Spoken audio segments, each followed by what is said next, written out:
ঠাকুর অনন্ত। দ্বিতীয় পরিচ্ছেদ।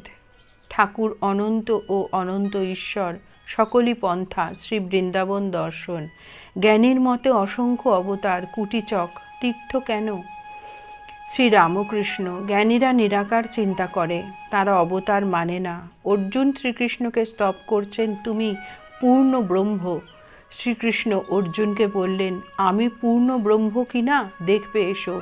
এই বলে এক জায়গায় নিয়ে গিয়ে তাকে বললেন, তুমি কি দেখছো? অর্জুন বললে, আমি এক বৃহৎ গাছ দেখছি, তাতে হলো কালো জামের মতো ফল ফলে রয়েছে। কৃষ্ণ বললেন, আরও কাছে এসে দেখো দেখি, ও থলো থলো কালো ফল নয়, থলো থলো কৃষ্ণ অসংখ্য ফলে রয়েছে আমার মতো। অর্থাৎ সেই পূর্ণ ব্রহ্মরূপ বৃক্ষ থেকে অসংখ্য অবতার হয়ে যাচ্ছে। কবীর দাসের নিরাকারের উপর খুব ঝোঁক ছিল। কৃষ্ণের কথায় কবীর দাস বলতো, ওকে কি ভজবো। গোপীরা হাততালি দিত আর উনি বানর নাচ নাচতেন সহাস্যে। আমি সাকারবাদীদের কাছে সাকার, আবার নিরাকারবাদীদের কাছে নিরাকার।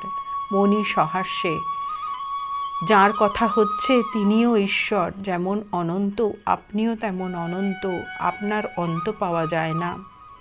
শ্রী রামকৃষ্ণ সহাস্যে। তুমি বুঝি ফেলেছ? কি জানো, সব ধর্ম একবার করে নিতে হয়, সব পথ দিয়ে চলে তাকে আসতে হয়। খেলার ঘুঁটি সব ঘর না পার হলে কি টিকে উঠে যায়? ঘুঁটি যখন চিকে উঠে গেলে কেউ তাকে ধরতে পারে না। মণি, আজ্ঞা হাঁ। জয় ঠাকুর।